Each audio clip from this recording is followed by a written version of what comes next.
Welcome, everyone. I'm Matt Cooper with Academic Analytics, and what a pleasure it is today to be joined by the leadership team from the University of South Florida, and Carol Whitaker and Bob Berdahl, who I'll introduce in a moment. Let me say a few notes here at the beginning. You're muted upon entry, but we definitely want to hear from you and learn your questions and things that are on your mind. So if you can, feel free to put those in the chat. You can address it to me or address it to the panel. Either way, we'll make sure that those ideas and questions get addressed before we finish.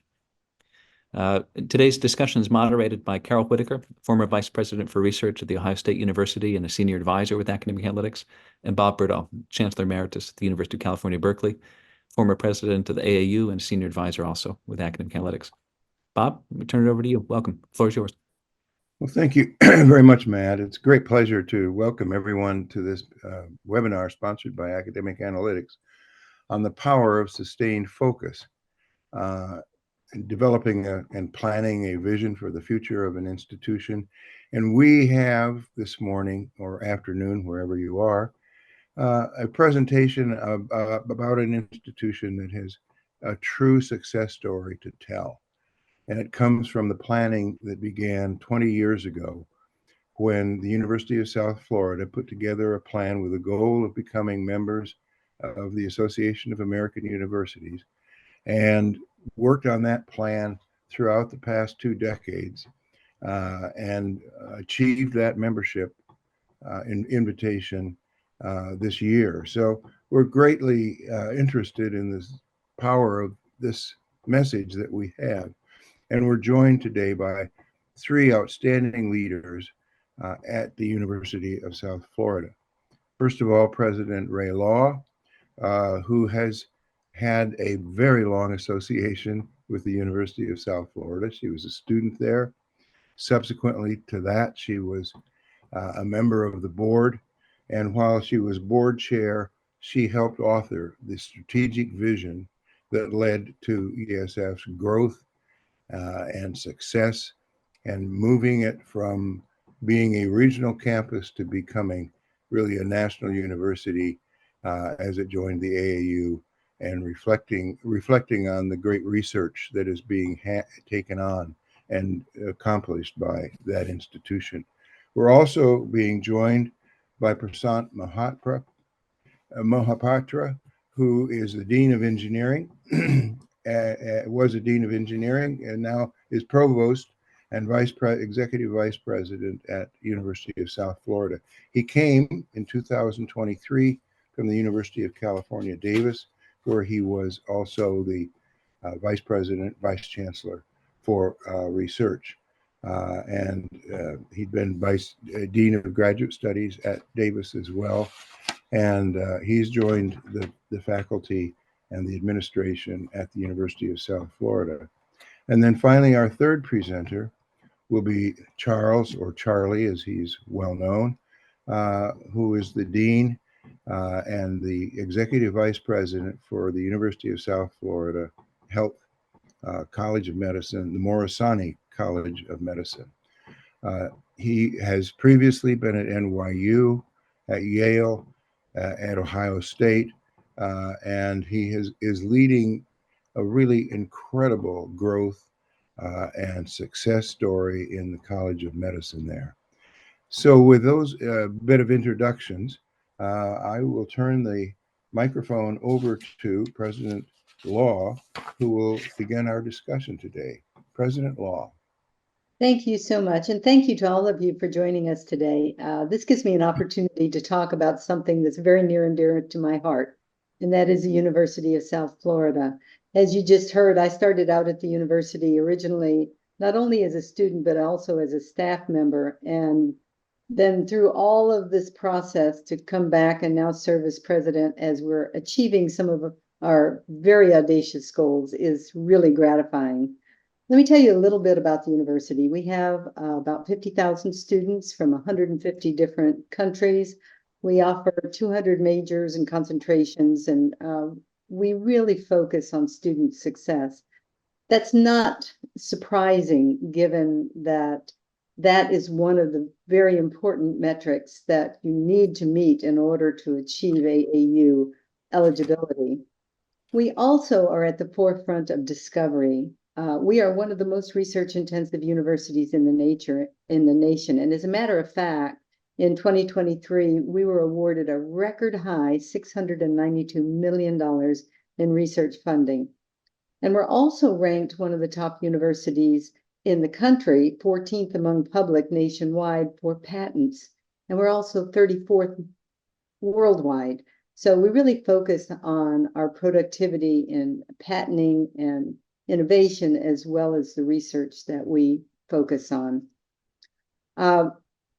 It was a great pleasure to be invited to join the Association of American Universities. But I must tell you that it was because back in 2007, as we were doing our strategic plan, we asked, what is the pinnacle of academic achievement? And there was a number of metrics that we needed to focus on. And that started our trip along metric-focused analysis and how we ultimately ended up here able to talk to you about this today. We continue to focus on this. Just because you got there doesn't mean you stay there. And we don't want to stay plateaued. We have a tremendous trajectory at this point. There's wonderful things that are going on. And our new strategic plan, which is fittingly named In Pursuit of Excellence, is the roadmap to our future. Now, this plan doesn't just sit on a shelf and collect dust. Rather, it is a specific focus on objectives and measures of success so that we can not only continue to track our progress, but that we can actually expedite it by recognizing opportunities and placing emphasis in areas that will allow us to achieve our goals.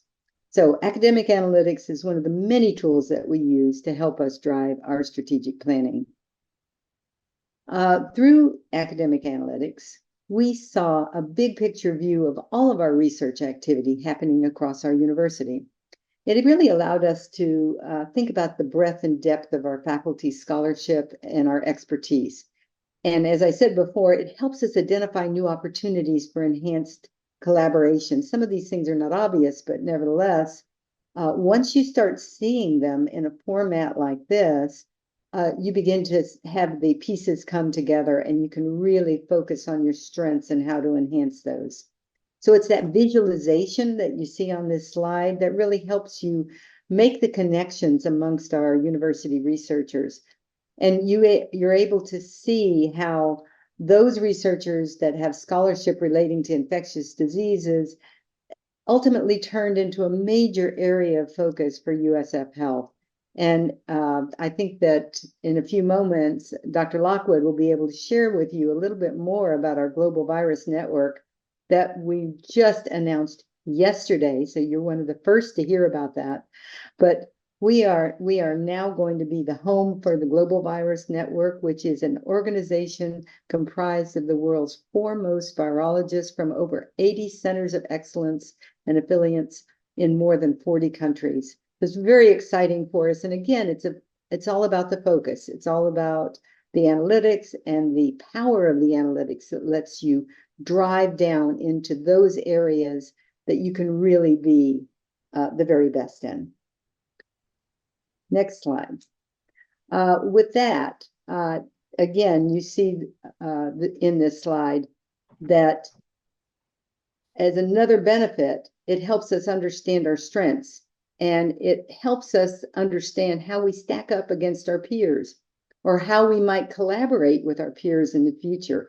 And that's one of the things about AAU. It gives you an opportunity to see a broader group that you can collaborate with, which is especially powerful when you're talking about research. At this point, one of the other areas that we're focusing on is AI, cybersecurity, and computing. We just announced a new college in AI, cybersecurity, and computing. We are the first in Florida to create such a college, and which will allow us to leverage all of our existing strengths, but also, as I said, seek out those partnerships across other areas within not only the Tampa Bay region, but within the state, within the country, and beyond. And as a large Research One university across all of our campuses, you just find pockets of knowledge everywhere you look. So by reviewing this data and using these tools, it gives us the ability to make better decisions and focus on how we can, again, pursue that excellence that we have been so hotly focused on. So with that, I'd like to turn it over to our preeminent USF Provost and Executive Vice President of Academic Affairs, Prasant Mohapatra. Thank you, President Law, and welcome everyone. I will take a focused view of the research excellence that we are pursuing very aggressively in our campus. The main component of research excellence is top quality faculty that drive the program related to research, and not only that, they enhance the profile of the entire university while providing the best educational experience and the learning experience for all of our students. With the entry into the club of AAU and with all the extra things that we are doing now, the expectations are also changing. So we are in the process of updating our standards for our faculty development. And in parallel to that, we want to also enhance the support for our faculty research, both in terms of personnel as well as facilities. Now, one aspect of facilitating the growth in research activities is to promote faculty collaboration. We are looking at bringing in faculty from multiple disciplines, and being a large comprehensive university, there are, as President Law pointed out, there are several pockets of excellence spread over the campus. And we are having an intentional and sustained approach in order to bring those expertise together in order to do bigger and broader thing. So one example of that is an initiative that we started this year. It's called CREATE, Collaborative Research Excellence and Translational Efforts. Through this process, we invited proposals from multidisciplinary faculty members to work together on large collaborative projects, and we are providing substantial seed funding for that. We received 72 proposals while we were looking to support only 3 of them. And these 72 proposals were written by 460 faculty, which is close to almost 50% of our tenure track faculty. So the hunger in the campus is very clear and evident, and we will leverage a lot while going forward. Moving on to the next slide, I will focus on the 3 main aspects of faculty: recruitment, retention, and recognition. Faculty recruitment is extremely important while we are changing our path and being a leading university in the entire nation. So recruiting top faculty will help us guide through all our ambitious goal, and we are using academic analytics and other tools in order to identify top candidates as well as the areas that we want to recruit in. So it's a multidimensional scope that we are looking at, where we are we identify the areas where we have strength and we need additional help, and we identify where the gaps are. Then using the tools, we try to find out where those potential candidates are. And this will help us in hiring in several selective areas. It will help us in prioritizing and stay focused where we can contribute the max and where we can have our incoming faculty align with our strategic goals and ambitions. So recruitment is the top priority right now, and recruitment will not be useful if we don't move on to retention. So in the retention, since we are in the process of getting the best people onto the campus, we need to provide adequate support for them to be successful. We need to provide them resources, the lab facilities. We need to look at, where their strengths are, and, what are the other strengths that are existing in our campuses as well as peer institution, and how we can match them. So using some of the analytics tool, we are identifying those areas, and that will help our faculty quickly feel at home in their area after they join USF.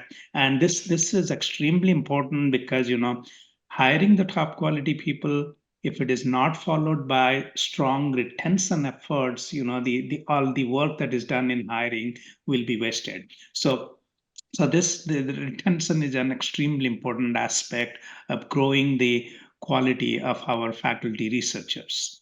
And the third component is also important is the recognition part. USF is a national leader where we are focusing on proactive recognition of our faculty. You don't want to wait until a faculty comes to you and say that, we have another offer we are considering or something. We can avoid all that process by recognizing our faculty, those who are with us. Using some of the tools from the academic analytics, we can identify the gap or, if there is a mismatch between the faculty strength and the external recognition that they are receiving. And through this process also, we identify our high-performing faculty. And keep in mind, in a large campus like ours, if you don't make intentional and proactive efforts, you might lose out on things because things will fall in the cracks. So matching the faculty to the awards that are competitive and that they deserve is an extremely important step that we are focusing on. And that will help us, our university, to really go to the next level. Next slide, please. So the other aspect that we are looking at is identifying new areas of growth. Using the tools from the analytics and other sources, we are trying to identify what are the areas we need to grow in, where we have existing strength and there is a need. There is a workforce demand in the state of Florida as well as in the nation. So through that process, as President Law pointed out, we launched a college which will be focused on artificial intelligence and cybersecurity. And we are moving very aggressively in order to establish this college and launch it in fall of 2025. And this also aligns with the strategic plan and of USF as well as the strategic plan of the state of Florida. So here we are kind of leveraging, building on our existing strength and matching with the needs of the nation as well as of the state and our own region, the greater Tampa Bay area. So these are some of the exciting things, and this is really a very exciting time at USF, and we will be rising faster and much higher. So with that, next I will hand over to Dr. Charly Lockwood, the Executive Vice President for USF Health and the Dean of the Marsani College of Medicine.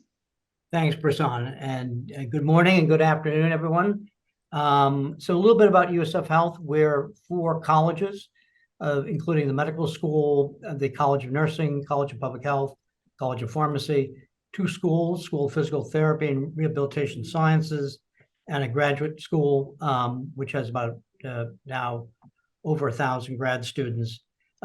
We also have different programs that range from physician assistant programs to genetic counseling programs and everything in between, and a very large faculty group practice, over 1,000 providers that as of really the last year has been fully integrated clinically with our primary teaching hospital, which is Tampa General Hospital, but we also are strongly linked to the Mohapatra Cancer Center, which is a comprehensive cancer center and a very large VA, the James A. Haley VA.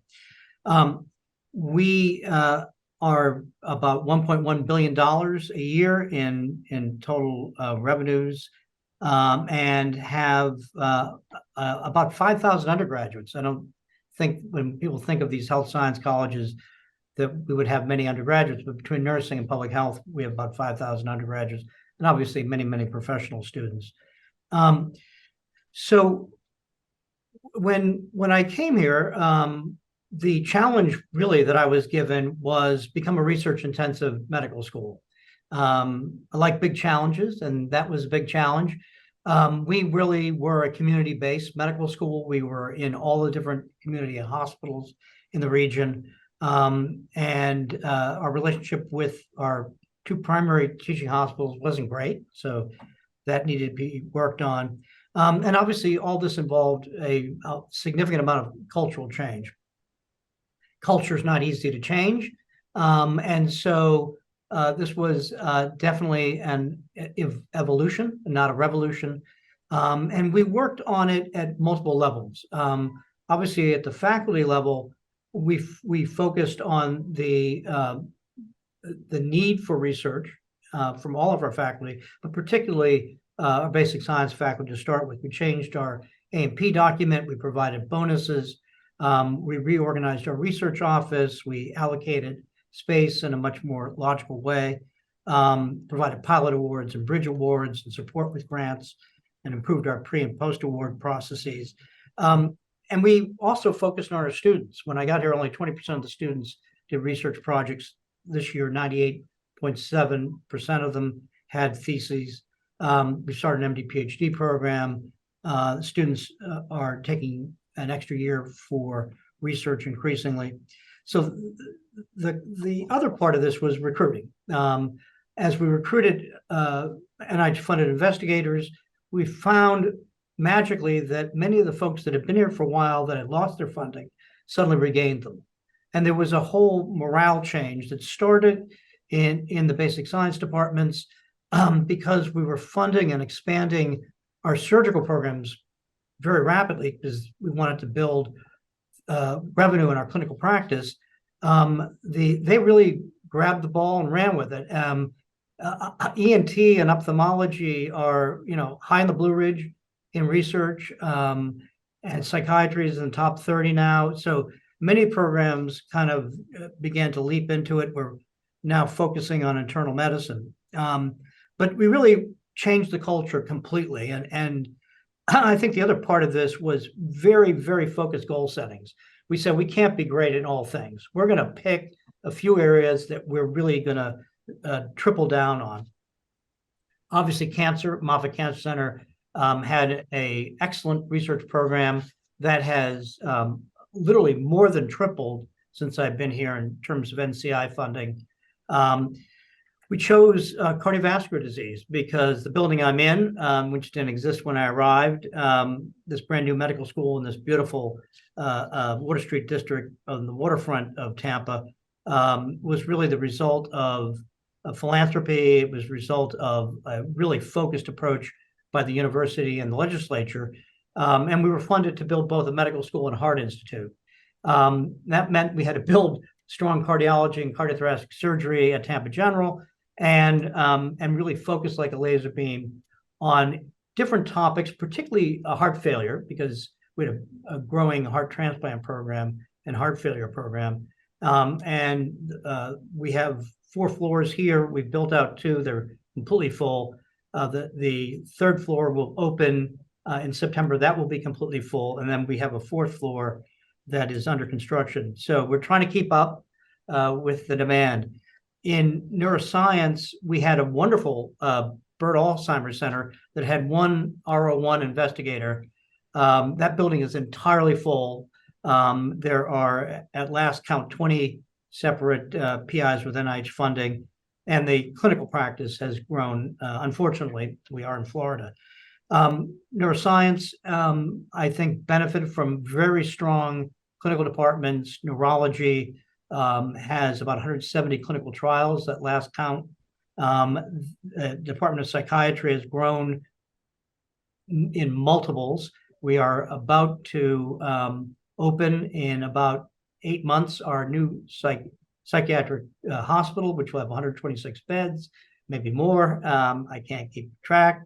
And eventually in that campus, a new neuroscience building that's a little bit more clinically oriented, but will have 30,000 square feet of additional research space.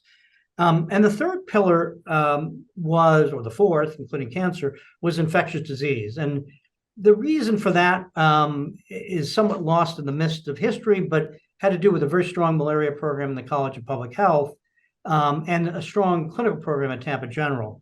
And we focused on expanding the malaria program, African river blindness, histoplasmosis, and then we began adding virologists. And that took off when we recruited Christian Brachot from the Pasteur Institute, and he had been the president of the Pasteur, and came here and was half time with us and half time with the Global Virus Network, which you just heard about. And we began to recruit, and then Zika hit, and then COVID hit. I looked like a genius. I really don't have really anything but luck to back up my decision-making on that one. But as we've grown, I obviously became a site, initially a regional headquarters for the GVN, and now the international headquarters. And that will bring us in contact with 80 centers, 40 countries, the opportunity to exchange specimens and be involved in clinical trials. We also announced yesterday Bob Gallows and his research group were coming. He was the founder of the GVN. His team are really dynamic young virologists, and they're actually bringing 3 companies, which is another goal the president has set to expand biotech, and we're working hard at that as well. So yeah, the microbiome part of that also has done really well, and is involved in a very focused way on the clinical side. So looking at the microbiome in Parkinson's and Alzheimer's and in cardiovascular diseases, and then soon, I hope, in obstetrics and gynecology. So very focused on goals, space allocation, trying to dramatically improve the quality of grants that went out, but also in our recruitment, as has been mentioned, using academic analytics to really identify talent and to identify synergies that would fit in. So we built critical masses in a number of different areas. A good example is heart failure and our regenerative efforts that dovetail with our heart transplant program. And that team is now 3 investigators. They have 8 NIH grants, and we continue to recruit into that space as well. And it really works well with our cardiologists who unfortunately deal with a lot of heart failure folks. I think that, we've really worked hard to not only recruit folks in, but to retain them, and to give them the opportunity to continue to grow their programs in a very logical way. We've been very focused on these 4 areas. We're beginning now to spread, as we recruit a new chair of medicine, into gastroenterology. We've begun to recruit into nephrology, rheumatology. And so we are expanding that research footprint. Thanks to President Law, we had the Board of Trustees prioritize a brand new 350,000 square foot research building. We're calling it the Translational Research Institute. I was very excited about that. It was a good week for USF Health. But the pace of this change has been impressive. We've more than doubled our total research output, both NIH and total grants. We've tripled clinical trials. Moffitt-based and TGH-based clinical trials have also more than doubled during the time I've been here.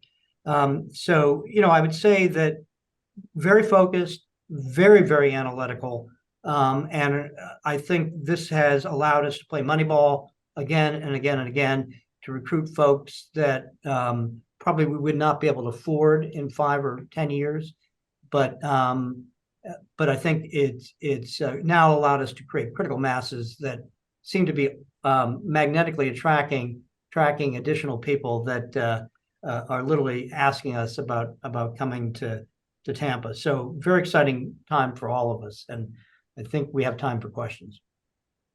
Great. Thank you.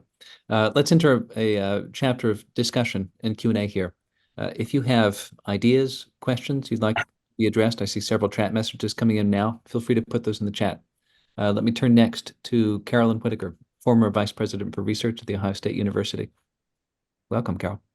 Thanks, Matt. That is quite a story, both I think from the university at large and from USF Health. My goodness.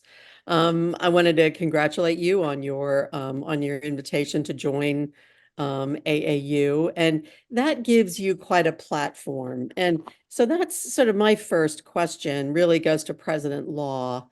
And it's really given you sort of a new visibility to talk about research campus wide. And so I sort of had two questions along this line.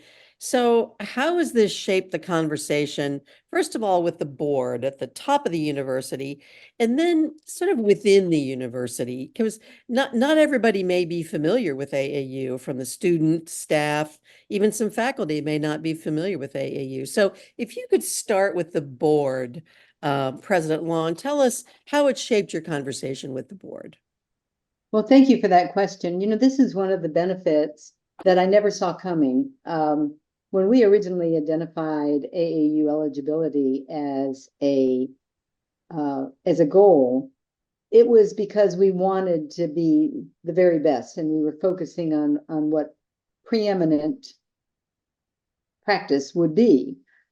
But when I came back to when I first started as interim president at the very first board meeting, the board asked me to update the strategic plan, which is interesting to come back around and do that again.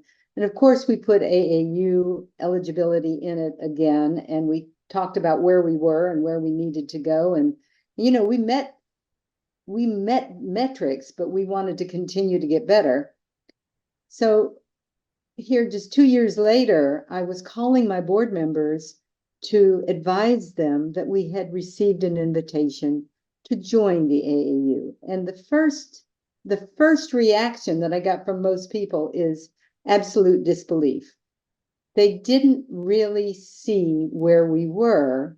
They didn't appreciate the areas of excellence that we had created. And it gave us a whole new level set, if you will, with our board, when suddenly they realized, oh my goodness, you actually have achieved this. You are being recognized by your peers. It's not you just saying it, it's you really have accomplished it, which allowed them to go from there to our new positioning, which is now being bold. Now we're looking at where do we go next, and how do we expedite it, and how do we make that next giant move. And you've just heard about some of them. The GVN, that's a huge move for our university. This new building we're talking about, our research aspirations. I mean, we have just kicked up the activity because our board believes in us. And the same thing is true for the faculty and staff. Now, some of the staff and other people that work at the university didn't understand what AAU was. And so we really embarked on an educational process where we showed them the metrics. We showed them where we started back in 2007. We showed them the progression of where we are today. We showed them what that means, not only for their department, not only for this university, but what this means for our communities, what this means for our state, what this means for our country, and even our international connections. So it was a great sense of pride that suddenly that they had in an interest. And you just heard from our provost who said they were going to offer 3 research opportunities, and over 70 proposals came in involving hundreds of faculty members. So there's an excitement there and an energy and a real focus on that being bold and moving to the next level. And finally, I do want to talk a little bit about what this means outside of our university community itself. While we were educating internally, we were educating externally. And I think our communities, our region, our state, and beyond are recognizing that the University of South Florida has come of age. We have achieved goals of much more mature institutions, and we're young enough and vital enough and energetic enough to be agile and forward focusing, and that people want to come here and join us, and others want to come and just be a part of it. So I'll just leave you with one other thought. I was explaining some of these to a longtime friend, and as I was going through some of these things, she became excited too. And the next thing she said is, I want to be part of this. I have $500,000 that I'll give to you because I want to be part of this endeavor. That's the kind of excitement that really catapults you to the next level. So that's what this is all meant to us. Well, that's great. It sounds like you sort of continued that focus on metrics to educate employees and staff and faculty within the university. That's very telling. That's great. So my next question goes to Prasant and Charly about talk to us about collaborations between USF Health and the university overall. It sounds like particularly this global virus network would be a great example of that, but I'm sure there are other examples. If you can talk about how USF Health has collaborated with, the rest of the university, that would be, and what sort of lessons you've learned in doing that. Thank you. So I will leave the best example for Charly to share, but let me talk about few of our recent activities, which shows how the health system and the rest of the campus are actively collaborating. We talked about this Create grant initiative where we are trying to seed fund large group of faculty.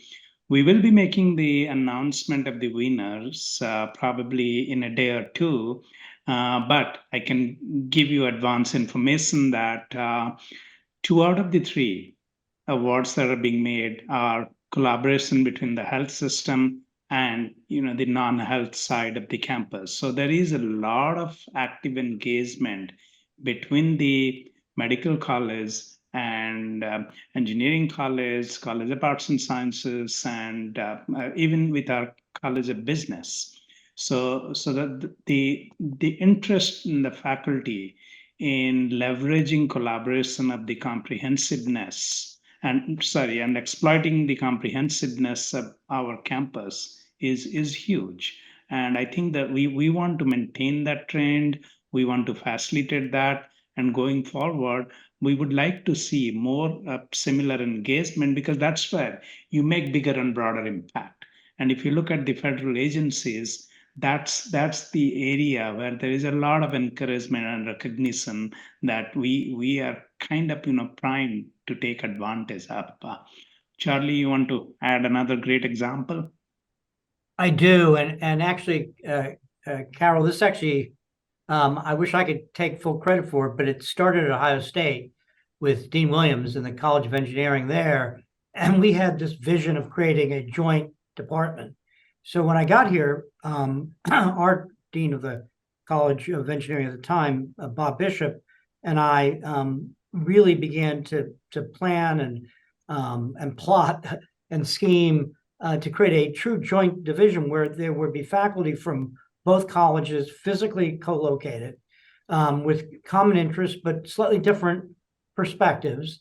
And we had just the perfect chair in Bob Versina, who was involved with cochlear implants and a whole variety of, if I will, auditory engineering, which reached into our communication science college and our rapidly growing ENT program, which had audiologists and did a fair number of cochlear implants, and in imaging and just a variety of other areas. That has exploded in terms of recruitment and its funding. I hear Bob Versina asking for space every day, which is great. It's a great problem to have. It's a problem, but it's a great problem to have. So it really has worked out really, really well. Microbiome is another example where we provided pilot grants in College of Arts and Sciences, Marine Sciences, all working together with our metagenomics folks and our bioinformaticians and our microbiome labs and sequencing facilities. And that's been really exciting, particularly interested in kind of the marine microbiome. I didn't even realize there was one. So that, but even things like, believe it or not, anthropology, our emergency medicine department has hired 3 medical anthropologists and work with the Department of Anthropology.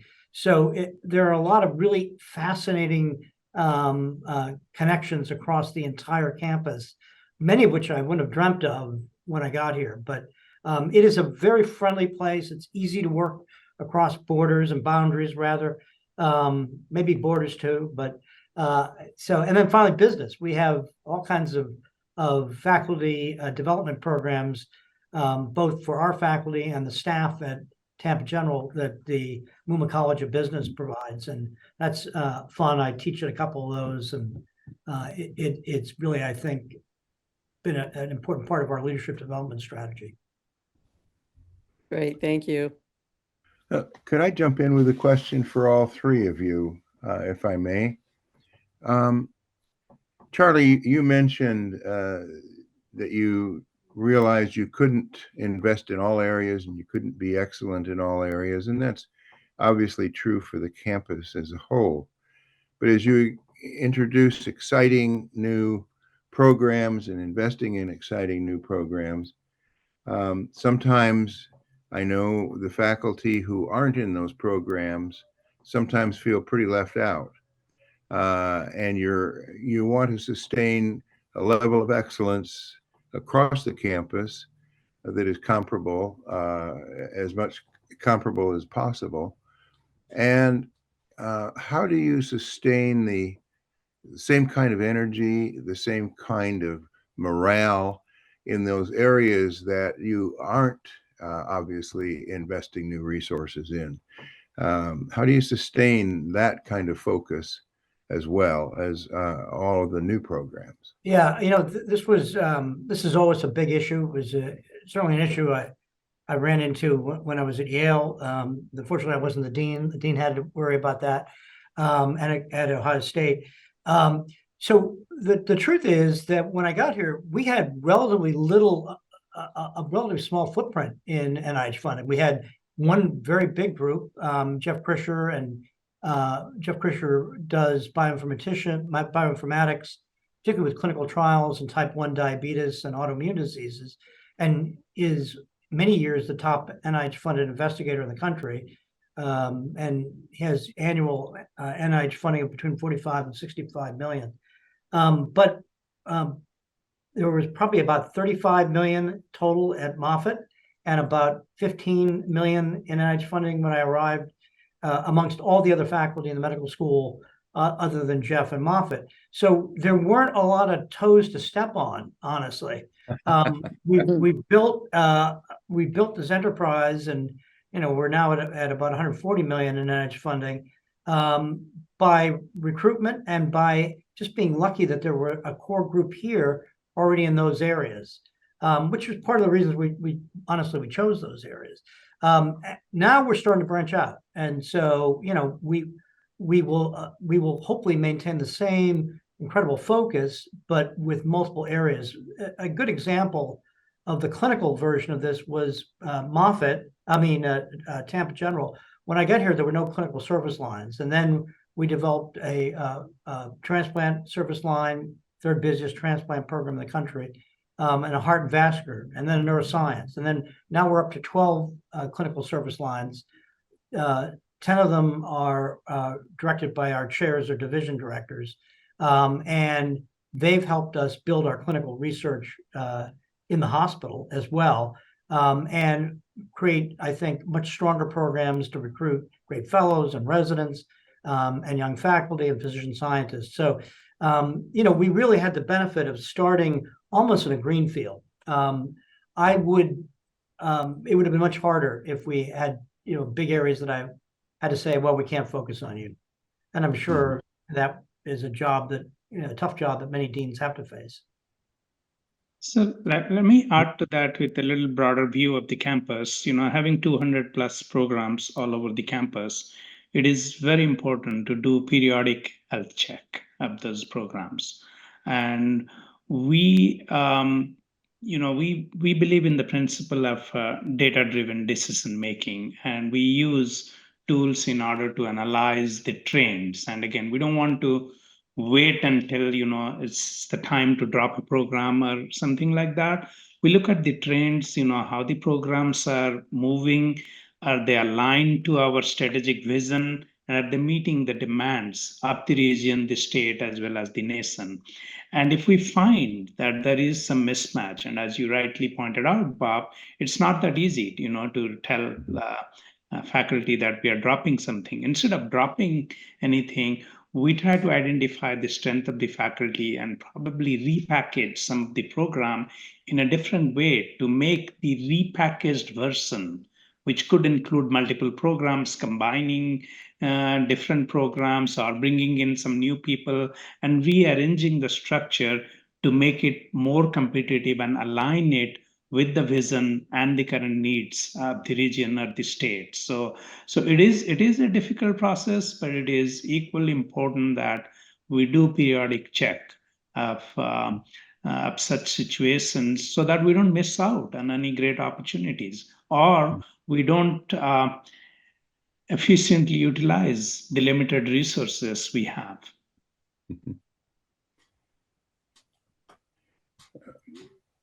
President Law, sometimes boards of trustees, regents, many of them coming from the business world where you can simply stop producing something that isn't selling, have the attitude that,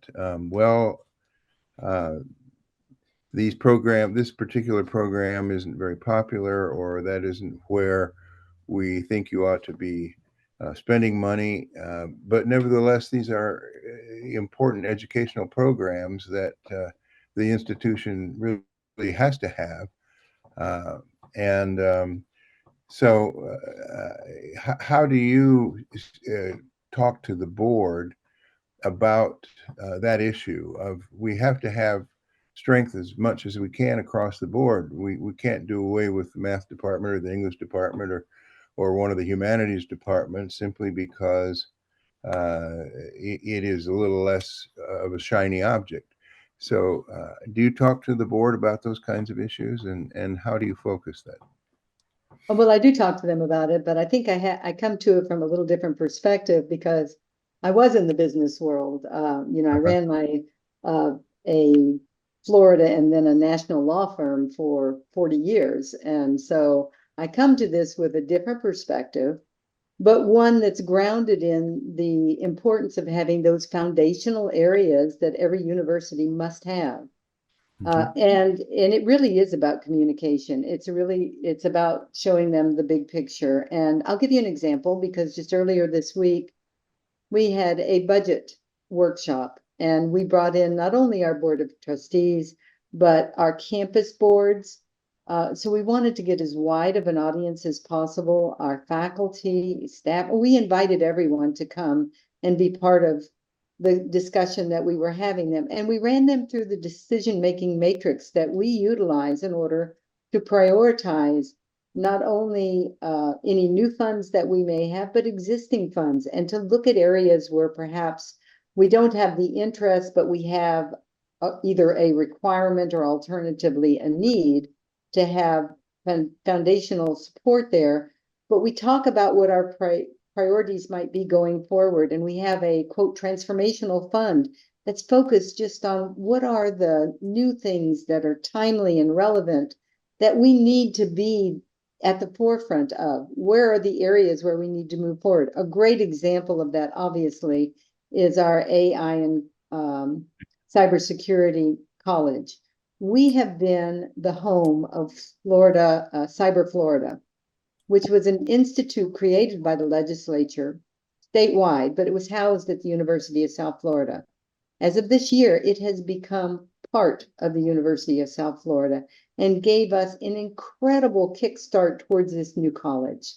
So it's that, and people could see the benefits that now all of a sudden we were given a tremendous leg up in order to launch this credibly, effectively, with a statewide platform before we even said anything, and to be able to move forward. And we used our analytics to identify all of the different faculty that we had throughout the university in many different colleges that had an interest and expertise in these particular areas so that we could bring them together and create a real multidisciplinary powerhouse. So with the institute, with the existing faculty, and now a new college where you can coalesce all of this, it is very powerful, and it's something that you can explain and people can get excited about.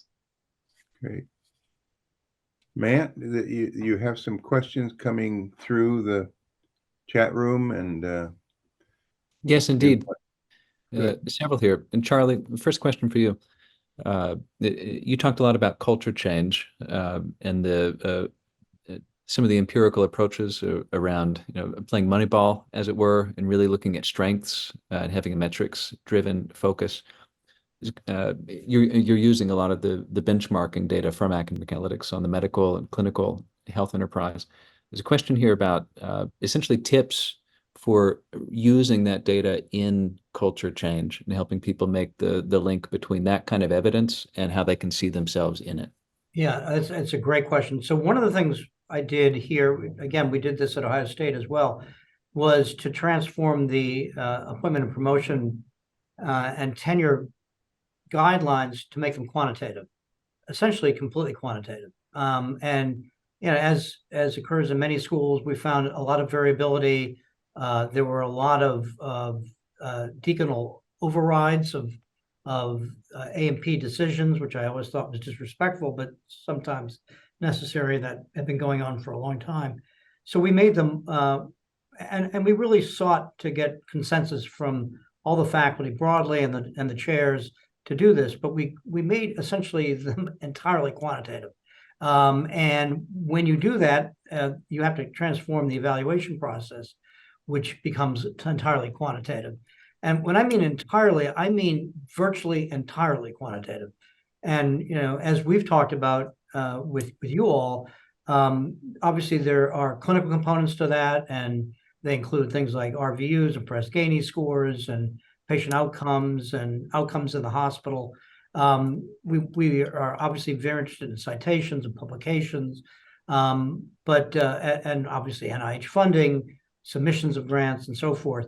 And all that gets put into each of the faculty evaluations, and then collectively into the chair evaluations, and determines their bonus, which again are entirely metric. And so it drives the boat, if you will, on autopilot almost, because people self-correct, and people know not to pursue promotions prematurely because they know they haven't hit their numbers. And it eliminates a lot of the inter-observer variability, and it creates, I think, both order, but also discipline and, frankly, harmony. Things seem just and appropriate. These A&P documents at both those institutions, I purposely sought to get near unanimous votes from both the faculty council and what we call the executive committee, which are the chairs and senior leaders. And it really has made for a much cleaner and, frankly, more harmonious A&P process. Maybe one or two cases a year in a fairly large group, particularly given that we have 4 colleges, and I'm the chief academic officer for all of USF Health. It is pretty rare to override an A&P committee decision. And all the other colleges have moved to a much more metric-driven, quantitative A&P process. So we use those, and the Office of Faculty Affairs also uses it to help recruitment, to look at benchmarking, and the chairs, some of the chairs have embraced it, not all, but some have relied on the Office of Faculty Affairs to help them. But we think it has a lot of utility in this space. We have time for perhaps one more question here. As a question to both Prasant and Charly about how you finance the investments in new research initiatives and research success, and in particular, Charly, on the health side, the question about the relationship between the clinical mission driving a lot of this to invest in the research success. And Prasant, same question to you on the general academic side. Yeah, so on the broader scope, a major part of our research funding is from federal agencies, NIH, NSF, DOE, DOD. So those are the major sources. And in addition to that, we get significant amount of funding also from the state as well as from the philanthropists. We do make investment on our own into our research enterprise, especially to jumpstart things and seed fund some of the operations. We want our faculty and researchers to leverage our internal funds in order to get external funding. But we definitely prefer to stay in the domain of getting this large share of research funding from the federal agencies. On the clinical side, Charly? Yeah, so we've actually had we've kind of focused on the research side, but the clinical enterprise has grown substantially. In the last decade, we've gone from about 180 million a year to about 400, and this year we'll hit 415 million in revenue. A lot of that, not all of it, but a lot of it, at least a quarter of it, represents contracts with Tampa General that didn't exist even 6 years ago.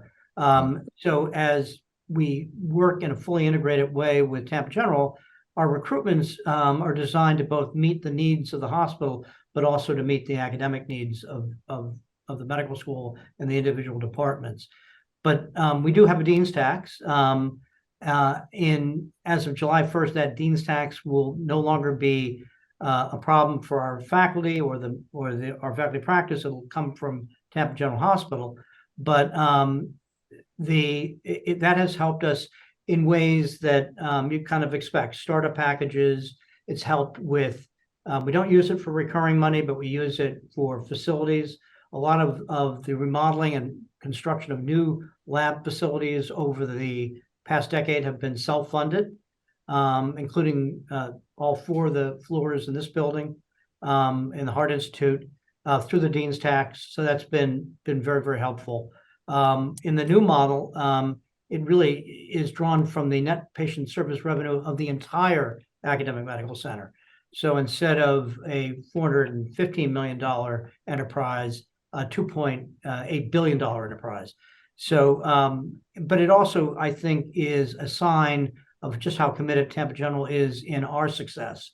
And they, in this new arrangement as of July 1st, they provide all the capital for continued expansion of clinical facilities, capital leases, and so forth.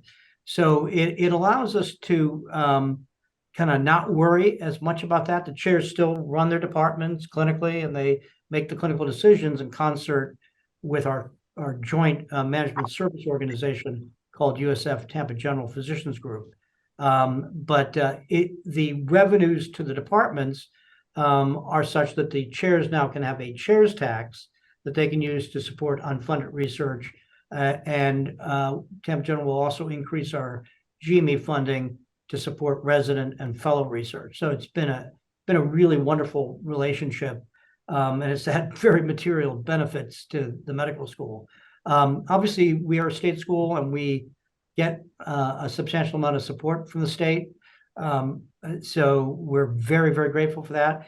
Is it enough? Never, but it's a lot more than most states get per capita. So we're really very blessed in that way as well. And obviously, our total grants have gone way up. So that's been another huge fuel for this massive expansion. Philanthropy is an area that we really weren't doing much of when I got here. We had about 9 million a year in philanthropy. We've created a Grateful Patient program.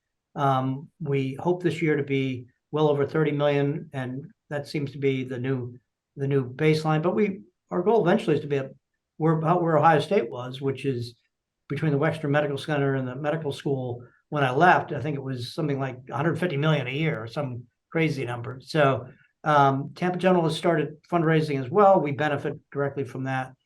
But we're about a decade from where we need to be with development. But with the other 3 revenue sources, we've really been in pretty good shape. Well, we're just at the end of our time here. Let me say thank you deeply to the leadership team at University of South Florida. What a pleasure it has been to work with you these years and to be able to share your story here. Let me say a bit about what will come next. We'll send out the slides and the presentation here. We had a few questions that were not able to be addressed in the chat. We'll follow up with you. And throughout the summer and the fall, we hope to see you at APLU executive meetings in your areas for research officers and provosts, and presidents and through AAMC meetings. Love to learn what's on your mind and what you need from us as an organization and what we can give to you as a community over the next year. Well, thank you. Wishing you all a great summer and success in your leadership planning. Goodbye, you all.